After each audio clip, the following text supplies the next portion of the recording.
الشيطان الرجيم.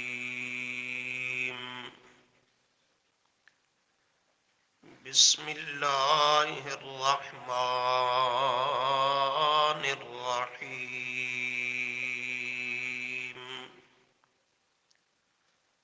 إن الذين فرقوا دينهم وكانوا شيعا لست منهم في شيء إنما أمرهم إلى الله ثم ينبئهم بما كانوا يفعلون. صدق الله العظيم. اللهم صل على محمد وعلى آل محمد كما صليت على إبراهيم وعلى آل إبراهيم إنك حميد مجيد. اللهم بارك على محمد وعلى آل محمد كما باركت على إبراهيم وعلى آل إبراهيم إنك حميد مجيد. استغفر الله. لا حول ولا قوة إلا بالله.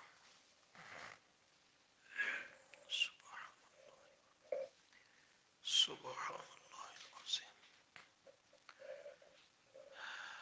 دین اسلام دو چیزوں سے عبارت ہے کہ اس میں کچھ کرنے کے کام ہیں اور کچھ نہ کرنے کے کام ہیں. کرنے کے کام جن کا دین اسلام کتاب و سنت ہمیں حکم دیتی ہے، یہ کام کرو، یہ کرو، یہ کرو، یہ کرو. اللہ کے احکامات پر عمل کرنا، نبی کریم صلی اللہ علیہ وسلم کی سنتوں پر عمل کرنا، یہ کرنے کے کام ہیں. جیسے قرآن مقدس نے فرمایا اقیم الصلاۃ، نماز کو قائم کرو، آتوا الزکاۃ، زکوٰۃ کو ادا کرو، اتم الحج والعمرۃ للہ، حج و عمرہ صاحب استطاعت ادا کرو. یہ کرنے کے کام ہیں. اسی طرح احادیث میں دیکھیں تو جا بجا کرنے کے کاموں کا تذکرہ ملے گا. تصوم رمضان، رمضان کے روزے رکھو، فلاں کرو، فلاں کرو، فلاں کرو.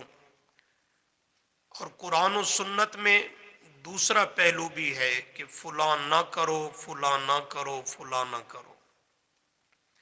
کفر نہ کرو، شرک نہ کرو، بدعات نہ کرو، بے حیائی، فحاشی وغیرہ ان چیزوں کے قریب نہ جاؤ.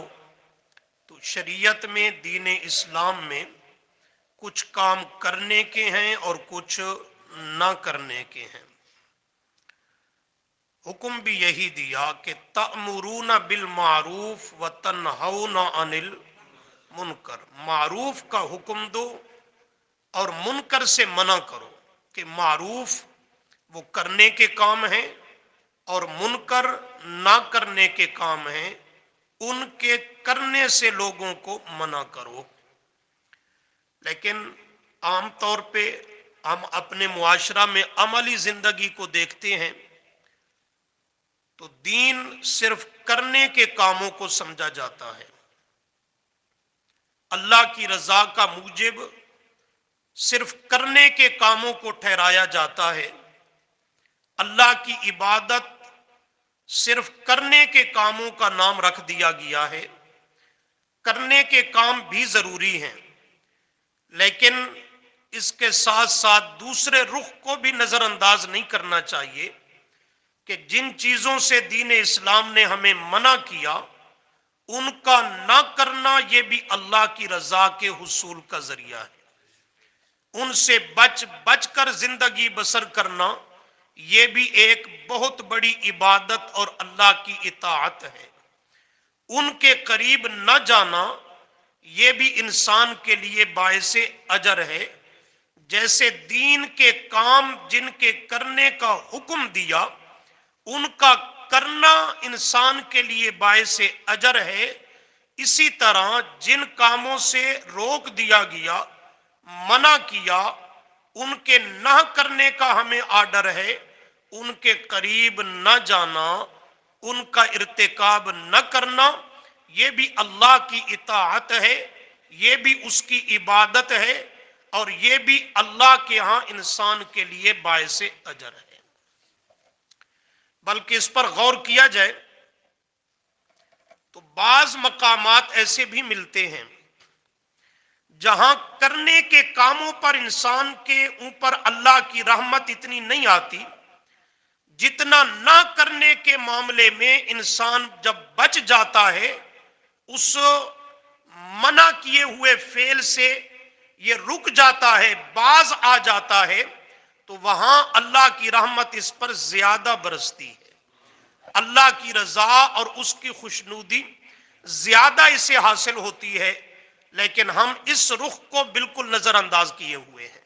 عملی طور پر چند کرنے کے کام ہم نے اختیار کیے ہیں اور انہی کو سارا دین سمجھ بیٹھے ہیں، نہ کرنے کے جو کام ہیں ان کو دین کا حصہ ہی نہیں سمجھا، ان کو باعث اجر ہی نہیں سمجھا کہ ان سے بچ جانے میں کتنا اجر ہے۔ اس کا نتیجہ یہ نکلا کہ انسان اچھا خاصا عبادت گزار دیندار ہوگا، لیکن ساتھ ساتھ وہ گناہوں میں بھی ملوث ہوگا کہ ان کا چھوڑنا اس نے دین کو سمجھے ہی نہیں ہے، وہ دین کا تقاضا ہی نہیں سمجھا۔ اچھا خاصا دیندار کہلوائے گا، نمازی صوفی ہوگا، ساتھ کفر بھی کرے گا، شرک کرے گا، بدعات کرے گا، اور طرح طرح کے کبائر بڑے بڑے گناہوں میں ملوث ہوگا، جوا، شراب، موسیقی اور اس طرح کی دیگر بے حیائی اور فحاشی کی چیزیں اور ان کے آلات، کیوں؟ ان کا ترک کرنا اس کے ہاں دین ہی نہیں ہے۔ حالانکہ فرائض کے علاوہ جتنی نفلی عبادات ہیں ان سب کے اجر و ثواب کو اکٹھا کرو تو وہ اتنا اجر نہیں بنتا جتنا ایک گناہ کبیرہ کو چھوڑنے پر اجر ملتا ہے۔ اس دوسرے رخ کو بھی ملحوظ رکھنا چاہیے کہ یہ بھی دین کا ایک مستقل عنوان ہے اور ایک شعبہ ہے۔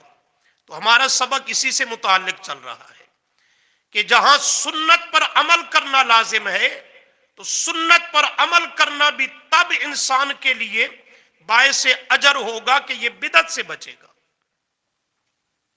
اب یہاں بھی دیکھ لیں تو ہمارے خطباء، واعظین، مبلغین وہ بھی ایک ہی چیز پہ زور دیتے ہیں، نبی کی سیرت سنت کو اپناؤ، آپ کی اتباع اور پیروی کرو، یہی ایک رخ پہ ساری محنت ہوتی ہے۔ منفی رخ کو چھیڑا ہی نہیں جاتا کہ بدعت کیا ہے، اس کی نحوست کیا ہے، قباحت کیا ہے، اور اس کا ارتکاب کرنے سے انسان اللہ کے ہاں کس درجے کا مجرم بنتا ہے،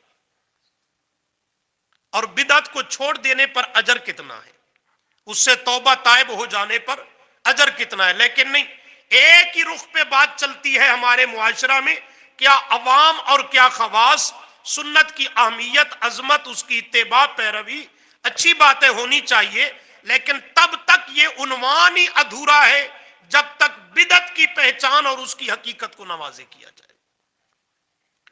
تو یہ چند دروس سے جو آپ بدعت کی حقیقت اور اس کی قباحت کو پڑھتے چلے آ رہے ہیں، تو آپ کے سامنے یہ بات عیاں ہو رہی ہے کہ بدعت جس سے منع کیا گیا، جس سے رکنا اور باز آ جانا ضروری ہے، یہ اللہ کے ہاں کتنا بڑا جرم ہے کہ نبی کریم صلی اللہ علیہ وسلم کا سب سے بڑا گستاخ اور بے ادب وہ ہے ہی بدعت کرنے والا۔ بدعتی شخص سے بڑھ کر نبی علیہ السلام کا گستاخ اور بے ادب کوئی نہیں ہو سکتا۔ اس پر آپ نے امام مالک رحمہ اللہ کا فتویٰ سنا ہے پچھلے سبقوں میں. وہ فرماتے ہیں من ابتدع فی الاسلام بدعتا یراہا حسنا، جو آدمی اسلام میں بدعت کو اختیار کرتا ہے، جاری کرتا ہے، خواہ اسے وہ خیال کرے کہ یہ بدعت حسنہ ہے، خوبصورت بدعت ہے تو بدعت پر ظاہراً بڑی اچھی اور خوبصورت نیکی کا کام نظر آ رہا ہے، فرمایا تب بھی فقد زعم ان محمدن صلی اللہ علیہ وسلم خان الرسالہ، اس آدمی نے اپنے عمل سے یہ تاثر دیا اور بات کو ظاہر کر دیا کہ نبی کریم صلی اللہ علیہ وسلم نے معاذ اللہ رسالت کے پہنچانے میں اور رسالت کے ادا کرنے میں آپ نے معاذ اللہ خیانت فرمائی ہے. خان الرسالہ یعنی نبی علیہ السلام کو خائن الیاذ باللہ یہ باور کرا رہا ہے. کس صورت میں؟ کہ یہ ایسا نیا عمل، نیا عقیدہ دین میں شامل کر کے یہ گویا آگاہ کرنا چاہتا ہے کہ یہ دین کا حصہ جز تھا تو صحیح، عمل عبادت اور نیکی کا کام یہ تھا تو صحیح، پر نبی علیہ السلام نے امت کو یہ بتایا، معاذ اللہ آپ نے خیانت کی ہے اس میں کہ آپ نے امت تک وہ پہنچایا ہی نہیں. تو جو نبی علیہ السلام کو اپنے عقیدے یا عمل سے زبان سے نہ ہی کہے، خائن معاذ اللہ کہے، اس سے بڑھ کر میرے محبوب کا گستاخ اور بے ادب کون ہو سکتا ہے؟ تو یہ معمولی جرم نہیں ہے جسے آج بڑے آسان سے جملے میں کہا جاتا ہے نیکی ہی تو ہے، قرآن خوانی ہی کی تو محفل ہے، ذکر اذکار اور درود ہی تو پڑھا جا رہا ہے، استغفار ہی تو اس پر کرتے ہیں، حرج کیا ہے؟ نیکی ہی تو ہے. نیکی کی رٹ لگائی ہے لیکن نیکی کو سمجھا نہیں. نیکی کہتے کسے ہیں؟ نیکی کہتے اسے ہیں جس پر میرے نبی کی شریعت کی تصدیق اور مہر موجود ہو، جس پر آپ کی شریعت کی مہر اور تائید موجود نہیں. وہ تیرے اور میرے گمان میں نیکی ہے، اللہ کے ہاں وہ نیکی نہیں ہے. عبادت ہے وہی جو شریعت سے ثابت ہو، نیکی ہے وہی جو شریعت سے ثابت ہو. جس کا ثبوت شریعت مطہرہ سے نہیں بعد کی ایجاد ہے، اسے میں اور آپ نیکی اور عمل عبادت کہیں، وہ دراصل پیارے پیغمبر کی شریعت سے بغاوت اور نافرمانی ہے. وہ نہ عمل ہے، نہ عبادت ہے، نہ اس کا نام نیکی ہے. یہ ہمیں نیکی نظر آتی ہے، اس کا نام نیکی.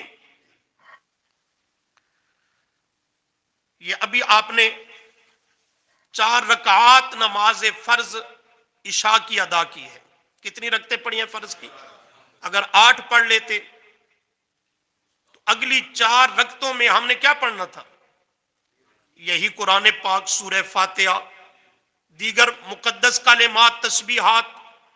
کوئی اس میں گناہ کا کام تو نہیں تھا نا؟ اگر 4 کی بجائے 8 پڑھ لیتے تو نماز ہو جاتی نہیں. وہ نیکی کی بعد کی 4 رکعتیں نیکی اور عبادت نہ بنتی. کیوں؟ اس لیے کہ میرے محبوب کی شریعت کی اس پر مہر اور سند موجود نہیں. 4 پر ہے تو 4 رکعتوں کا پڑھنا یہ عبادت ہے، یہ نیکی ہے.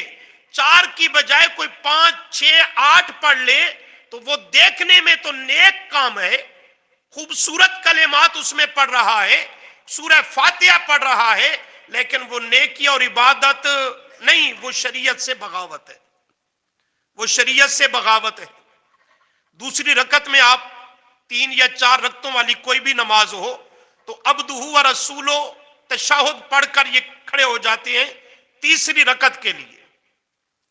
اگر آدمی عبدہ و رسولو پڑھ کر کھڑا نہ ہو، آگے سے درود شریف بھی پڑھ لے اور درود پڑھ کر کھڑا ہو جائے تیسری رکعت کے لیے، تو درود پڑھے کا اجر تو اسے مل جائے گا کہ وہ درود منکر ہو.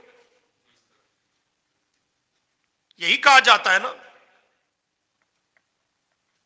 کہ درود پڑھ کے آدمی کھڑا ہو جائے تو درود پڑھنے کا اجر تو ملے گا، اس نماز کی فضیلت اور عظمت بڑھ جائے گی. کیا نتیجہ نکلے گا؟ اگر درود پڑھ بھی لیا تو پھر اسے کیا کرنا ہوگا؟ سجدے سہو. اگر سجدہ سہو نہ کیا، نماز کا سلام پھیر دیا تو نماز ہی باطل ہے، نماز ہی نہیں ہوگی۔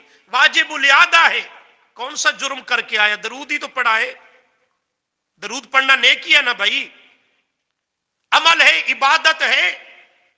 دیکھنے میں تو اس نے اچھا کام کیا، درود پڑھا، نیکی کا کام کیا، خوبصورت کلمات پڑھے، لیکن شریعت کہتی ہے کہ تو اسے نیکی سمجھتا ہے، اس مقام پر پڑھ لینا۔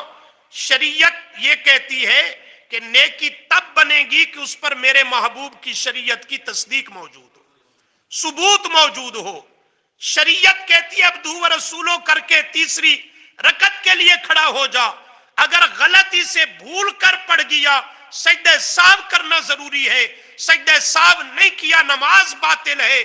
کیوں؟ پڑھا تو درود ہے۔ شریعت یہ نہیں کہتی کہ تو نے پڑھا درود ہے یا سورت پڑھی ہے، کیا پڑھا ہے؟ شریعت یہ دیکھتی ہے تو نے طریقہ نبی کا اختیار کیا ہے یا اس سے ہٹ کر کوئی عمل کیا ہے۔ اگر نبی کے طریقہ سے، شریعت سے ہٹ کر کام کیا، خواہ درود ہی پڑھے، اس پر نیکی نہیں الٹا گناہ ہوگا۔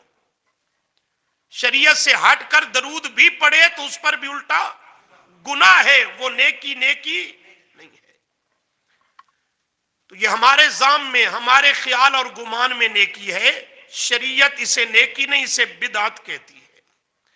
چنانچہ آج کے سبق میں بھی اسی بدعت کی حقیقت کو سمجھنے کے لیے چند ایک مقامات کو ذرا دیکھیے۔ یہ سورۃ الانعام 8واں پارہ اور سورہ انعام کی آیت نمبر 159 ذرا جاگ کے بیٹھو۔ فرمایا ان الذین، مانا کرنا ہے آپ نے، انا بے شک، الذین وہ لوگ، فرقو جنہوں نے ٹکڑے ٹکڑے کر دیا، فرقو جدا جدا کر دیا، دینہم اپنے دین کو، بے شک وہ لوگ جنہوں نے اپنے دین کو فرقو ٹکڑے ٹکڑے کر دیا، جدا جدا کر دیا، فرقہ فرقہ ہو گئے، وَقَانُوا شِيَعًا اور ہو گئے سارے شیعہ، وَقَانُوا اپنے دین کو ٹکڑے ٹکڑے کر دیا، اور یہ کرنے والے کون؟ وَقَانُوا شِيَعًا وہ سارے۔ یہ کہتا ہے ہمارا نام قرآن میں آ گیا لہٰذا ہم سچے ہیں، ہمارا نام قرآن میں آ گیا لہٰذا ہم، نام تو فرعون کا بھی آیا ہے، قارون حامان کا بھی آیا ہے، نہیں آیا؟ کہتا ہے ہمارا نام جو قرآن میں آ گیا تو کوئی بات نہیں، اسے قبول کر لے، ہم تو ماننے کو تیار ہیں۔ ذرا آگے دیکھ، جنہوں نے اپنے دین کو ٹکڑے ٹکڑے کر دیا، وَقَانُوا شِيَعًا، اگر اس سے تو مراد ہے تو پھر یہ دین کو ٹکڑے ٹکڑے کرنے والے سارے شیعہ ہیں، اگر اس سے تو مراد ہے، اس کی بولی بول رہا ہوں۔ اور آگے بڑا بھاری فتویٰ آیا، لست منہم فی شیء، لستا نہیں ہے میرے پیغمبر آپ کا کوئی تعلق، منہم ان سے جنہوں نے دین کو ٹکڑے ٹکڑے کر دیا، فی شیء کسی بھی معاملہ میں آپ کا ان سے کوئی تعلق، قبول کر لیں یہاں ہم مراد ہیں، کہتے ہیں ہمارا نام قرآن میں آ گیا لہٰذا ہم سچے ہیں، کوئی بات نہیں بھائی، ہم کیوں انکار کریں؟ خیر مانا کرو آیت کا، بے شک وہ لوگ جنہوں نے اپنے دین کو ٹکڑے ٹکڑے کر دیا، وَقَانُوا اور وہ ہو گئے، شیعاً گروہ در گروہ، شیعہ کا معنی گروہ بھائی، شیعہ کا معنی، آیت کا معنی غلط نہیں کرنا، یہ ان کی بولی دہرائی ہے صرف۔ وَقَانُوا شِيَعًا وہ ہو گئے گروہ در، فرقہ فرقہ ہو گئے، گروہ در گروہ ہو گئے۔ اللہ فرماتے ہیں میرے پیغمبر جنہوں نے اپنے دین کا حلیہ بگاڑ دیا، گروہ در گروہ ہو گئے اور دین کو ٹکڑے ٹکڑے کر ڈالا، لست منہم فی شیء نہیں ہے آپ کا کوئی تعلق، منہم ان سے، فی شیء کسی معاملہ میں، آپ ان سے لا تعلق ہیں، آپ کا ان سے کوئی تعلق، کیا مانا؟ آپ ان کے نبی نہیں، وہ آپ کے صحیح امتی نہیں کہ آپ کی امت کی حیثیت سے نہیں رہے. انما بے شک امرہم معاملہ ان کا، یہ دین کے ساتھ معاملہ کرنا یہ ان کا جو معاملہ ہے، فرمایا اللہ، یہ کس کے پاس جائے گا؟ اللہ کے سپرد ہے، اللہ کے پاس ہے کہ اللہ کریم ثم پھر ینبئہم ان کو جتلا دے گا، باخبر کر دے گا، بما کانوا یفعلون بسبب اس کے کہ وہ تھے یفعلون کام کرتے، یفعلون افعال اعمال جو کچھ کرتے تھے اس کے بارے میں اللہ ان کو ینبئہم جتلا دے گا، باخبر کر دے گا، یعنی ان کی سزا دے گا، ان کی سزا دے گا. آیت کا مضمون بالکل آسان اور واضح ہے. اللہ نے وعید ذکر کی کہ جن لوگوں نے اپنے دین کو ٹکڑے ٹکڑے کر دیا اور خود بھی کانو شیعاً فرقہ در فرقہ گروہ در گروہ ہو گئے اور مختلف ٹولیوں میں بٹ گئے، ان پر وعید قرآن نے ذکر کی. ایک تو یہ کہ اللہ کریم فرماتے ہیں میرے محبوب صلی اللہ علیہ وسلم سے ان کا کوئی تعلق نہیں ہے، یعنی آپ کے وہ سچے امتی نہیں، صرف جھوٹا اپنی نسبت اور دعویٰ جوڑتے ہیں.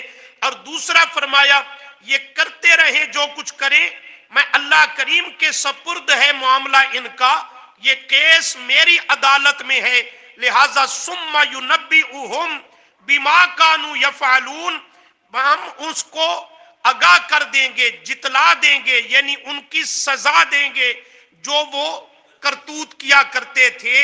یہ دو وعیدیں ذکر کی، آخرت کی سزا اور پکڑ اور ڈراوا سنایا، اور دوسرا فرمایا وہ میرے پیغمبر کے صحیح امتی نہیں، جھوٹی نسبت پیغمبر سے جوڑتے ہیں، پیغمبر کریم صلی اللہ علیہ وسلم کا ان سے کوئی تعلق نہیں.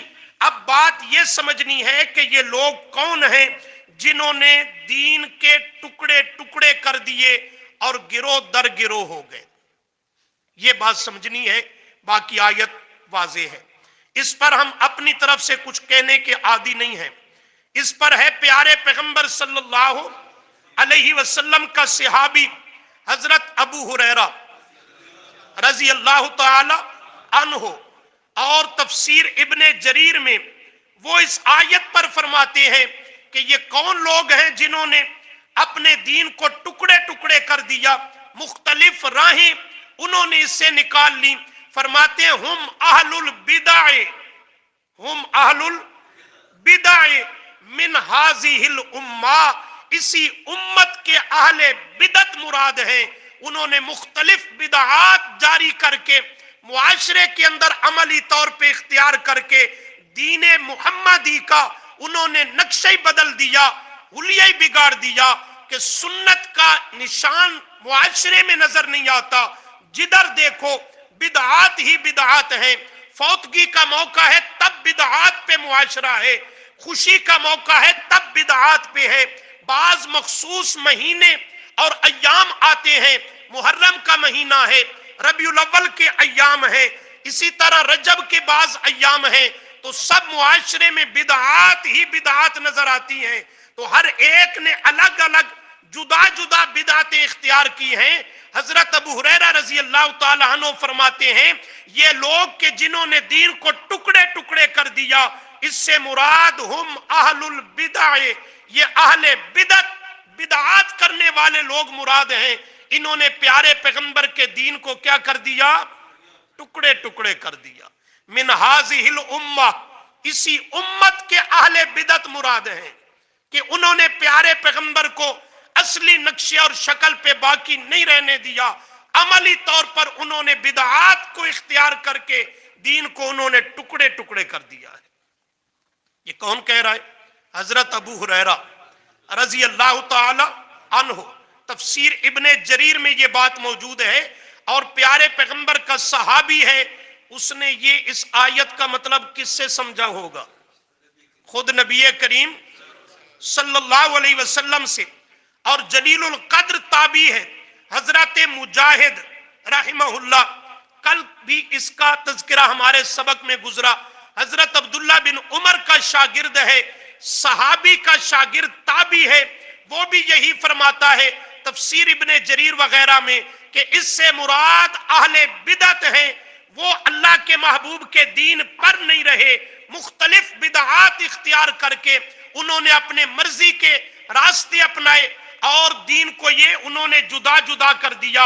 ایک اور حوالہ سنیے تفسیر قرطبی میں سیدنا فاروق اعظم رضی اللہ تعالی عنہ، حضرت فاروق اعظم رضی اللہ تعالی عنہ اس آیت کا مطلب بیان کرتے ہیں کہ یہ کون لوگ ہیں جن پر اللہ کریم نے یہ ضرب لگائی اور ان کا رد کیا ہے کہ انہوں نے اپنے دین کو ٹکڑے ٹکڑے کر دیا۔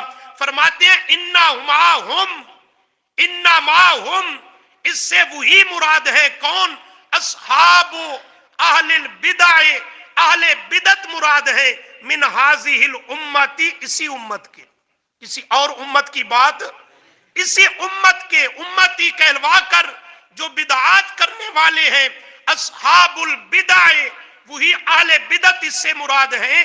ان کے متعلق اللہ نے فرمایا میرے پیغمبر انہوں نے اپنے دین کو ٹکڑے ٹکڑے کر دیا اور گروہ در گروہ ہو گئے، کوئی کسی لائن پہ جا رہا ہے، کوئی کسی رخ پہ جا رہا ہے، کوئی کسی بدعت کو لیے ہوئے بیٹھا ہے، کوئی کسی بدعت کو اپنائے ہوئے بیٹھا ہے۔ میرے پیغمبر لست منہم فی شیئن، ان کے ساتھ آپ کا کوئی تعلق۔ اب سمجھا بدعت کتنا بھاری جرم ہے کہ بدعت کرنے والے بدعتی کا پیارے پیغمبر سے کوئی صحیح رشتہ، آپ سے کوئی تعلق اور نسبت اس کی باقی رہتی؟ یہ اس پر کہتا ہے حرج کیا ہے؟ حرج یہ ہے پیارے پیغمبر کے ساتھ تیرا تعلق نہیں رہا، اور جب آپ کے ساتھ نسبت اور تعلق نہیں رہا تو کس کھاتے کا رہ گیا پیچھے؟ کسی کھاتے کا نہیں۔ اور اس پر حدیث پاک بھی ہے، نبی کریم صلی اللہ علیہ وسلم کی یہ مستقل سبقن آئے گی، یہاں صرف ایک جملہ آپ نے فرمایا فمن راغب عن سنتی فلیس منی، فمن راغب عن سنتی، جس نے میری سنت سے اعراض کیا، منہ پھیر لیا اور سنت کی جگہ کسی بدعت کو لایا، میری سنت کو مٹایا، بدعات کو جاری کیا، میری سنت سے انحراف کیا، منہ پھیر لیا، فلیس منی، کرو مانا، وہ مجھ سے، مانا تو ٹھیک ہے پر اس نے فلیس منی کا وہ پورا نقشہ نہیں کھینچا۔ فلیس منی، اس کا میرے سے تعلق، لست منہم فی شیئن، اور فمن راغب عن سنتی فلیس منی، تو اس آیت نے واضح کر دیا اہل بدعت یہ اصل پیارے پیغمبر کے دین کے دشمن ہیں۔ کیا ہیں؟ تم تو ناراض نہ ہو نا، یہ اصل دین کے دشمن ہیں کہ ان کو اللہ فرماتا ہے انہوں نے اپنے دین کو، وہ جس دین کو اپنایا تھا پیارے پیغمبر کا دین، اس کو ٹکڑے ٹکڑے کر ڈالا اور معاشرے میں کانو شیعن، گروہ در گروہ ہو گئے، فرقہ واریت کو انہوں نے پھیلا دیا ہے۔ یہاں سے یہ بھی سمجھ لینا چاہیے فرقہ کسے کہتے ہیں۔ حق کو بیان کرنا فرقہ واریت نہیں ہے، کتاب و سنت کی تعلیمات کی طرف متوجہ کرنا، زور دینا اور اس کو معاشرے میں نافذ اور جاری کرنے کی سعی اور محنت کرنا، یہ فرقہ واریت پھیلانا۔ فرقہ وہ ہے جو کتاب و سنت کے مد مقابل ہو، خواہ وہ کفر پہ ہے تب کفر کا فرقہ ہے، شرک پہ ہے تو شرک والا فرقہ ہے، بدعت پہ ہے تو بدعت والا فرقہ ہے، اور جو کتاب و سنت سے ہٹ کر بدعات، رسومات اور کفر و شرک کو معاشرے میں پھیلانے کا زور دیتا ہے یا کسی بھی شکل میں اس کی تائید کرتا ہے، وہ فرقہ واریت کو پھیلا رہا ہے۔ لیکن ہمارے معاشرہ میں گنگا الٹی بہتی ہے، جو حق کو بیان کرے کہتے ہیں یہ فرقہ واریت پھیلا رہا ہے۔ تو بڑے ادب سے پوچھوں گا اور آپ کے ذہنوں کو پوری طرح متوجہ کروں گا، اگر اس چیز کا نام فرقہ واریت ہے تو پھر اس فتوے اور جملے سے کوئی اللہ کا پیغمبر بھی محفوظ نہیں رہ سکتا کہ پہلے قوم خواہ باطل پہ ہے یا جس راہ پہ بھی ہے، ایک راستے پر تھی، کوئی اس قوم میں آ کر حق بیان کرتا ہے، قوم تقسیم تو ہونی ہے یقینی، تو حق بیان کرنے والے کو کہنا یہ فرقہ واریت پھیلا رہا ہے، تو اس سے تو کوئی پیارا پیغمبر بھی محفوظ نہیں رہ سکتا۔ کیا نبی کریم صلی اللہ علیہ وسلم کی بعثت سے پہلے، اعلان نبوت سے پہلے مکہ مکرمہ میں کوئی اور اہل مکہ میں اختلاف تھا؟ سب ایک ہی مذہب پر تھے، باپ دادے کا مذہب، ایک ہی دین پر تھے جو باپ دادا سے انہیں ملا، ان میں کوئی دو فرقے تقسیم تفریق موجود نہیں تھی۔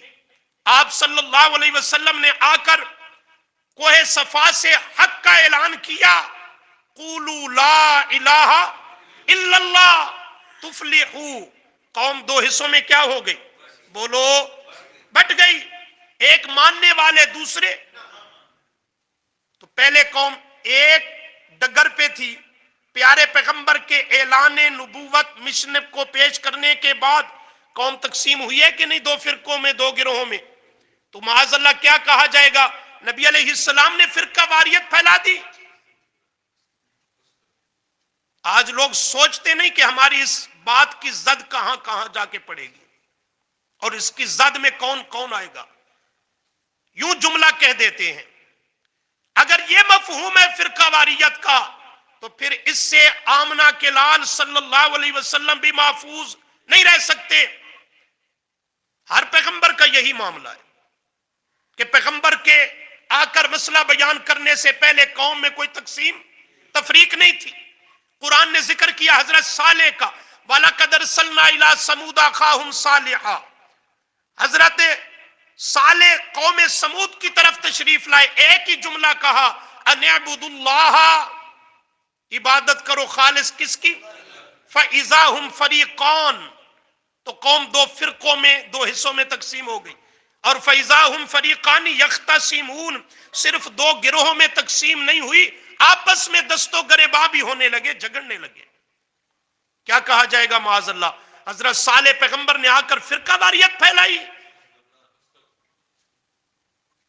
فرقہ واریت حق کو بیان کرنے کا نام نہیں، حق کو بیان کرنے کا نام دین ہے، حق ہے۔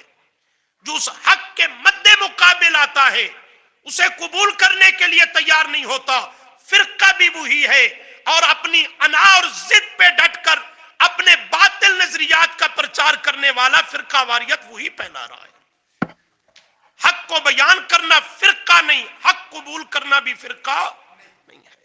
وہ مشہور آیت پڑھتے ہو پر سمجھتے کوئی نہیں، وَاعْتَصِمُوا بِحَبْلِ اللَّهِ جَمِيعًا وَلَا، کیا معنی ہے؟ پورے کے پورے قرآن کو تم سب مل کر مضبوطی سے تھامو، وَلَا تَفَرَّقُوا، کیا معنی ہے؟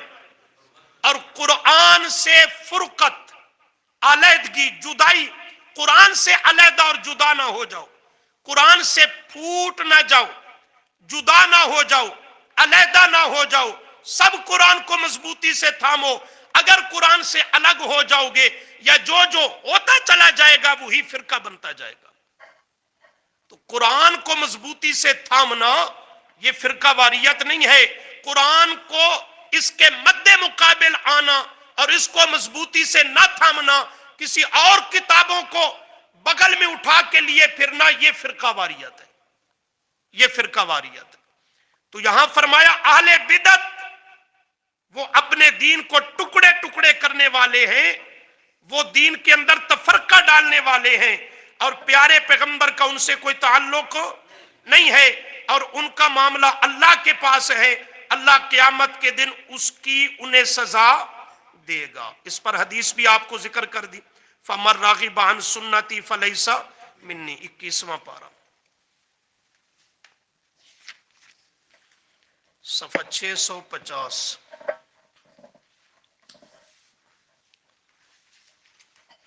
650۔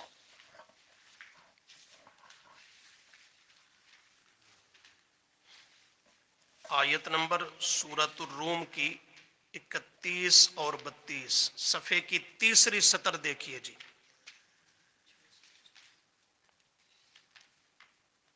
مل گئی جی؟ 30 کے بعد 31، صفحے کے شروع سے تیسری سطر۔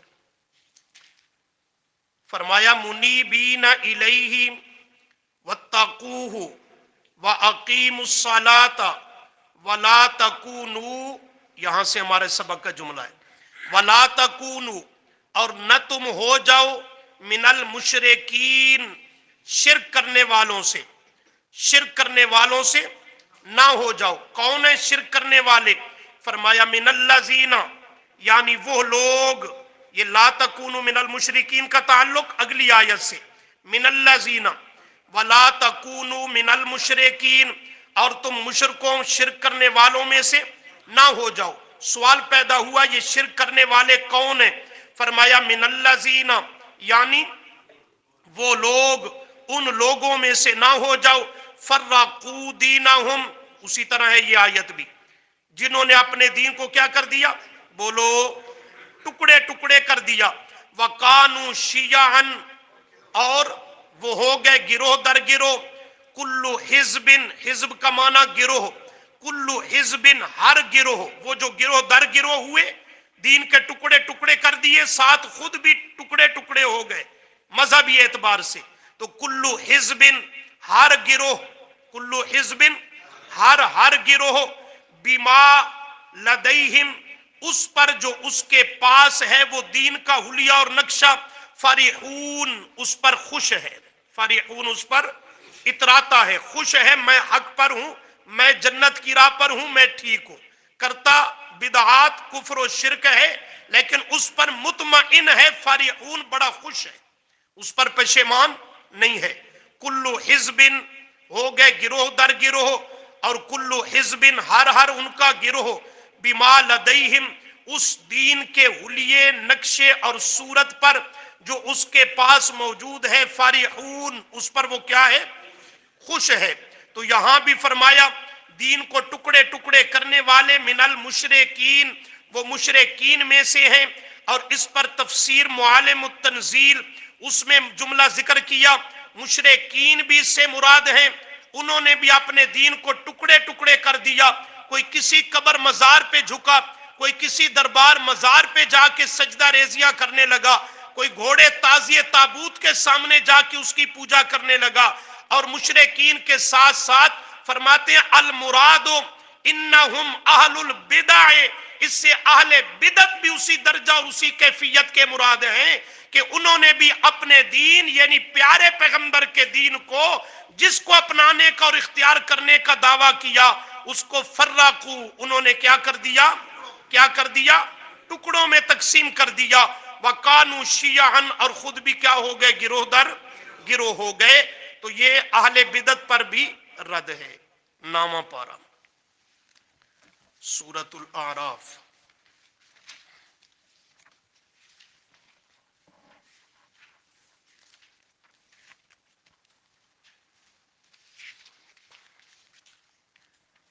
صفحہ 268-68۔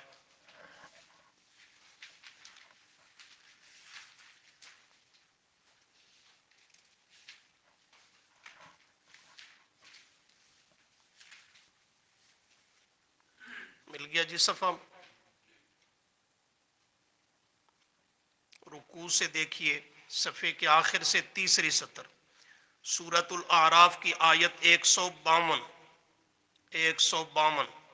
ان الذین اتخذوا العجل، ان الذین، کرو مانا، بے شک وہ لوگ جنہوں نے اتخذوا، بنا لیا، پکڑ لیا، العجل، بچڑا، اس کو کیا بنا لیا؟ معبود، اس کی پرستش اور پوجا کرنے لگے۔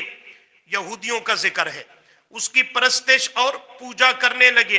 سینالہم، اللہ فرماتے ہیں ان قریب پہنچے گا ان کو، ان قریب پہنچے گا ان کو، غضب، غضب، من ربہم، ان کے رب کی طرف سے، وذلت، اور ذلت و رسوائی، وہ بھی ان کو ان کے رب کی طرف سے پہنچے گی۔ کہاں اور کب؟ فی الحیات الدنیا، فی الحیات الدنیا، اسی دنیا کی زندگی میں۔ اللہ فرماتے ہیں وہ یہودی جنہوں نے بچڑے کو معبود بنا لیا، اس کی پوجا کرنے لگے، وہ اللہ کے غضب کے مستحق بھی ہیں اسی دنیا میں، اور اللہ کریم کی طرف سے ان پر ذلت اور رسوائی بھی ہے اسی دنیا میں۔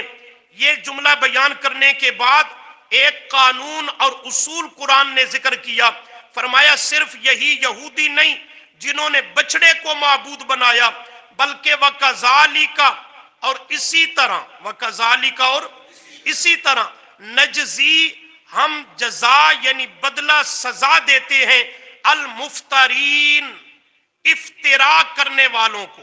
اس لفظ کو سمجھنا ہمارا سبق یہی ہے۔ پیچھے یہودیوں کا ذکر ہے، ان پر غضب اور ذلت وہ اللہ نے ڈال دی۔ جرم کیا ہے کہ انہوں نے بچڑے کو معبود بنا لیا، اس کی پوجا کرنے لگے۔ یا اللہ صرف یہ غضب اور ذلت رسوائی انہی بچڑے کے پجاریوں کے لیے ہے؟ فرمایا نہیں نہیں، ان کے ساتھ کچھ اور مجرم بھی میرے غضب اور اس رسوائی کے اندر داخل ہیں۔ وہ کون ہیں؟ فرمایا وَكَذَلِكَ نَجْزِي، اسی طرح ہم یہی سزا اور بدلہ دیتے ہیں المفترین۔ مفتری کہتے ہیں گھڑ لینے والا، افترا کرنا، گھڑ لینا، افترا کرنے والا۔ ہر مفتری گھڑ لینے والے کو ہم یہی سزا دیتے ہیں۔ دین کے معاملہ میں گھڑ لینا اس چیز کا نام ہے جس پر شریعت کی طرف سے کوئی ثبوت اور دلیل موجود نہ ہو، شریعت نے اس کو بیان اور ذکر نہیں کیا، اللہ نے نازل اور پیارے پیغمبر سے اسے بیان نہیں کروایا، یہ اپنی طرف سے ایک دین کا کوئی دین کے اندر حکم، کوئی عمل، کوئی عقیدہ وہ گھڑ لیتا ہے۔ گھڑنتو چیز، بناوٹی چیز، از خود ایجاد کردہ چیز جس پر شریعت کی طرف سے کوئی دلیل موجود نہ ہو، وہ کفر بھی ہے جیسے یہ یہودیوں نے کیا، اللہ کے سوا بچڑے کو الہ اور معبود بنایا۔ وہ شرک بھی ہے کہ اللہ کی عبادت کی جگہ اور بجائے انہوں نے اس بچڑے کی پوجا اور عبادت کو اختیار کیا۔ یہ کفر بھی گھڑا ہوا جس کے ٹھیک ہونے پر شریعت میں کوئی اس کے جواز پر ثبوت نہیں۔ شرک بھی گھڑا ہوا، شریعت نے اس پر کوئی دلیل اور سند نازل نہیں کی۔ سورہ یوسف میں جیسے پڑھا ما انزل اللہ بہا من سلطان، اللہ نے اس پر کوئی دلیل نہیں نازل کی کہ میرے سوا بھی کوئی عبادت کے قابل ہے۔ اور بدعت بھی گھڑی ہوئی، اس پر بھی کوئی پیارے پیغمبر کی شریعت سے دلیل موجود گھڑی ہوئی ہے کہ نقل کی ہوئی ہے؟ گھڑی ہوئی ہے، منقول نہیں، اس پر کوئی ثبوت اور پروف موجود نہیں۔ کسی کو کسی ملا نے گھڑ کے دی، کسی کو کسی مفتی نے گھڑ کے دی، کسی کو کسی میاں جی نے گھڑ کے دی۔ یہ سب مخلوق کی بناوٹی اجمیوں کی رسمیں گھڑی ہوئی، یہ دین کے اندر داخل کی گئیں۔ انہیں نیکی اور عبادت کا انہوں نے درجہ دے دیا، اسے ایمان اور عقیدے کے اندر انہوں نے داخل کر دیا۔ تو یہ گھڑنتو چیزیں ہیں، ان پر شریعت کی کوئی دلیل موجود نہیں۔ اللہ فرماتے ہیں وَكَذَلِكَ نَجْزِي الْمُفْتَرِينَ، ہر مفتری جو دین کے معاملہ میں گھڑنے والا ہے، عقیدہ کوئی نیا گھڑے تب، دین میں کوئی عمل نیا گھڑ کے جاری کرے تب، اللہ فرماتے ہیں اس گھڑنے والے پر یہودیوں کی طرح ہمارا غضب بھی آتا ہے، ہماری ذلت اور رسوائی پھٹکار بھی اس پر آتی ہے۔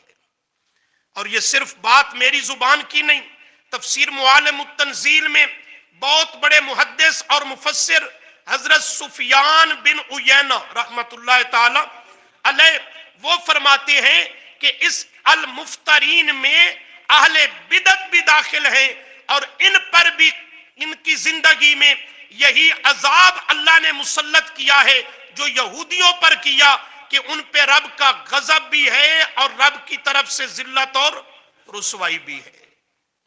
ان کو اہل بدعت کو کس کے ساتھ ملایا حضرت سفیان نے؟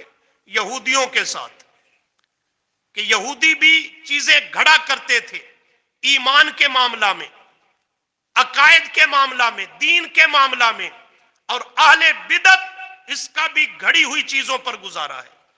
اس کے شروع میں آپ نے سنا تھا، دو مثالیں آپ کو دی ہیں۔ یہ آذان کے اول آخر جو صلاۃ والسلام پڑھا جاتا ہے، اس پر کوئی شریعت کی ثبوت اور پروف موجود ہے؟ یہ کب گھڑا گیا کام؟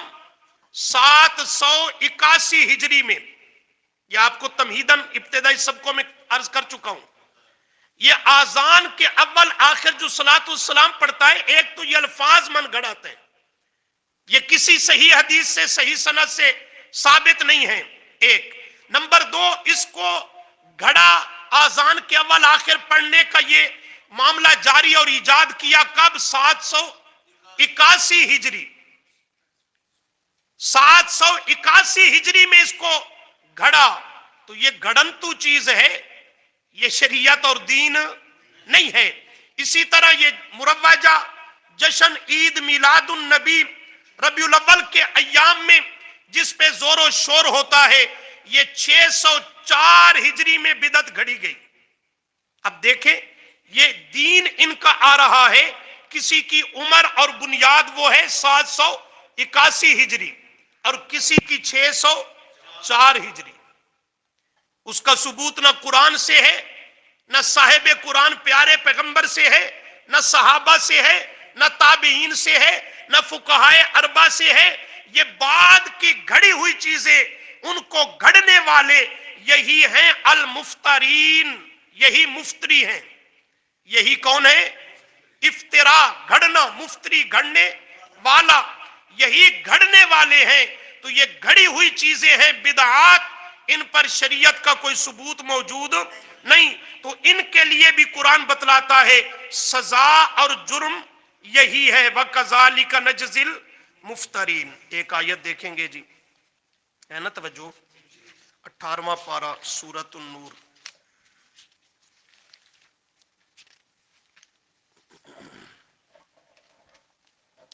کوئی رونا کیا ہے کہ نہیں ہے نا؟ بات بیٹھے رہا آدھا گھنٹہ ہو رہی چاچے دے گھروں آج تو پھر کم ٹھیک ہویا کہ مسے بارشاں رکیاں کتے پھر شروع ہونی ہیں جو چاچا کھلاؤں پلاؤں لگ گیا تھا جی۔ صفحہ 572،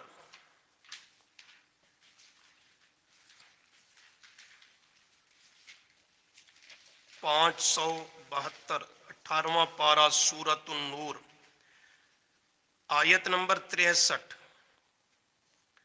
صفحے کی آخری سطر، لا تجعلوا دعاء الرسول، مل گیا؟ سبق آگے کھڑا ہے، سرسری ترجمہ سن لیجئے۔ لا تجعلوا، اور نہ تم بناؤ، دعاء الرسول، رسول صلی اللہ علیہ وسلم کو بلانا، بینکم، اپنے درمیان، کا دعائی بعضکم بعضا، اس طرح کہ جیسے تم بلاتا ہے بعض تمہارا بعض کو۔ خلاصہ کہ جیسے تم ایک دوسرے کو بلاتے ہو اس طرح لا تجعلوا دعاء الرسول، نبی کریم صلی اللہ علیہ وسلم کو نہ بلاؤ۔ کیسے ہم ایک دوسرے کو بلاتے ہیں؟ اونچی آوازیں کستے ہیں، جاتے ہوئے کو پیچھے سے آواز دیتے ہیں، پورا محلہ سنتا ہے، یہ ادب کے خلاف ہے، یہ آداب کے مناسب نہیں ہے۔ اس طرح پیارے پیغمبر کو نہ بلاؤ، کدعائی بعضکم بعضا، جس طرح ایک دوسرے کو بلاتے ہو۔ اور دوسرا، ہم ایک دوسرے کو بلاتے ہیں، نام دے کر آواز دیتے ہیں، نام دے کر آواز دیتے ہیں۔ اسی آیت پر حضرت عبداللہ بن عباس رضی اللہ تعالی عنہما فرماتے ہیں، بعض عرابی دیہاتی بدو نبی علیہ السلام کے پاس آتے تو آپ کو یا محمد کہہ کر کے نام لے کر بلاتے، جیسے ہم ایک دوسرے کو نام لے کر کے بلاتے ہیں۔ تو اس پر اللہ نے یہ آیت نازل فرمائی، اس کا شان نزول، اور اللہ نے اس میں منع فرما دیا، لا تقولوا یا محمد، میرے محمد صلی اللہ علیہ وسلم کو یوں نام لے کر نہ بلایا کرو، میرے نبی کی شان اور عظمت کے خلاف ہے، مناسب نہیں ہے۔ میں اللہ کریم کے پیغمبر کو جب بھی بلاؤ، ادب سے، القابات سے، صفتوں سے، شان اور عظمت کے ساتھ بلاؤ، جیسے نام لے لے کر ایک دوسرے کو بلاتے ہو، یوں میرے پیغمبر کو نہ بلاؤ۔ خیر، فرمایا قد یعلم اللہ الذین، قد تحقیق، یعلم اللہ خوب جانتا ہے اللہ، الذین ان منافقین کو، منافقین کا ذکر پیچھے سے آ رہا ہے، یتسللون منکم لواذا، کہ تم میں سے جو پیارے پیغمبر کی محفل اور مجلس سے اجازت لیے بغیر نظریں چراتے ہوئے کھسک جاتے ہیں، سرک جاتے ہیں۔ منافقین، نبی علیہ السلام کی مجلس کا بھی اللہ نے ادب ذکر کیا کہ جب آپ کی مجلس جاری ہو، ایک تو ہے کہ میرا نبی خود برخاست کر دے، سب اٹھ کر چلے گئے، آپ خود بھی تشریف لے گئے۔ ایک ہے کہ آپ کی محفل، مجلس، گفتگو جاری ہے، کسی کو کوئی ذاتی مصروفیت تقاضا ہے، جانا چاہتا ہے تو پیارے محبوب سے اجازت لے کر کے جائے۔ لیکن منافقین وہ آداب کا لحاظ نہیں رکھتے تھے، وہ اپنی مرضی سے آیا جایا، کبھی اٹھ کر چلا گیا، کبھی واپس آ گیا۔ تو اس پر اللہ نے فرمایا اللہ ان کو خوب جانتا ہے جو اجازت لیے بغیر اور آداب کا لحاظ رکھے بغیر وہ سرک جاتے ہیں، آہستہ سے نظریں چرا کر نکل جاتے ہیں۔ فرمایا فَلْيَحْذَرِ الَّذِينَ، اب سمجھئے گا، فَلْيَحْذَرْ، پس چاہیے کہ ڈریں، پس چاہیے کہ ڈریں، الَّذِينَ، وہ لوگ، یخالفون، جو مخالفت کرتے ہیں، جو کیا کرتے ہیں؟ مخالفت کرتے ہیں، ان امرہی، نبی علیہ السلام کے امر سے، حکم سے جو مخالفت کرتے ہیں وہ ڈریں۔ کس چیز سے ڈریں؟ کہ فرمایا ان تصیبہم، کہ پہنچے ان کو، فتنتن، کوئی بڑی آزمائش، کوئی بڑی مصیبت، دنیا کا عذاب، ایمان کا سلب ہو جانا، ہدایت سے بھٹک جانا، ایمان اور سچے دین سے محروم ہو جانا، فتنتن، کوئی بھی فتنہ، کوئی بھی آزمائش، کسی بھی مصیبت کا وہ شکار ہو جائے، اللہ کی پکڑ آ جائے ان کو، او یصیبہم، یا پہنچے ان کو، عذاب علیم، دکھ دینے والا عذاب، دکھ دینے والا عذاب ان کو پہنچے۔ کس کو؟ دنیا کی بڑی آزمائش اور فتنہ اور مصیبت، آزمائش نہیں مصیبت، مصیبت اور فتنہ پہنچے اور دکھ دینے والا عذاب پہنچے۔ کس کو؟ جو مخالفت کرتے ہیں ان امری ہی، نبی علیہ السلام کے حکم کی، امر کی جو مخالفت کرتے ہیں۔ اس پر علامہ ابن کثیر تفسیر ابن کثیر میں فرماتے ہیں یہ جہاں کفار اور مشرکین منافقین کو شامل ہے، وہاں اہل بدعت کو بھی شامل ہے کہ بدعتی بھی پیارے پیغمبر کے امر اور حکم کا خلاف کرتا ہے۔ کرتا ہے کہ نہیں کرتا؟ آپ نے کیا حکم دیا؟ علیکم بسنتی، احادیث میں سنتے رہتے ہو، میری سنت کو، بولو میری سنت کو لازم پکڑو، اس کو اختیار کرو۔ علیکم بسنتی، یہ امر رسول ہے، یہ آپ کا امر ہے۔ ان امری ہی، جو اس سے مخالفت کرتا ہے تو امر کیا ہے؟ علیکم بسنتی، من تمسک بسنتی، من احیاء سنتی، من احب سنتی، یہ مختلف حدیثیں آ رہی ہیں جس میں آپ نے حکم دیا میری سنت کو مضبوطی سے تھامو، اس کو زندہ کرو، یعنی اس کا اجرا اور نفاذ کرو۔ میری سنت کو پکڑنا، عمل کرنا تم پہ لازم ہے، میری سنت سے محبت کرو، یہ آپ نے حکم دیا۔ اور حکم کا دوسرا رخ ہے ایاکم ومحدثات الامور ان کل محدثۃ بدعہ وکل بدعۃ ضلالہ۔ آپ نے فرمایا یہ بھی تمہیں حکم ہے کہ دین میں نئے نئے کام گھڑنے سے بچتے رہو، اور جو گھڑے ہوئے ہیں ان کو اختیار کرنے سے بچتے رہو، کہ دین میں ہر نیا گھڑا ہوا کام فرمایا وہ بدعت ہے اور ہر بدعت گمراہی ہے۔ تو یہ امر رسول ہے، بدعات سے بچو، سنت کو مضبوطی سے تھامو۔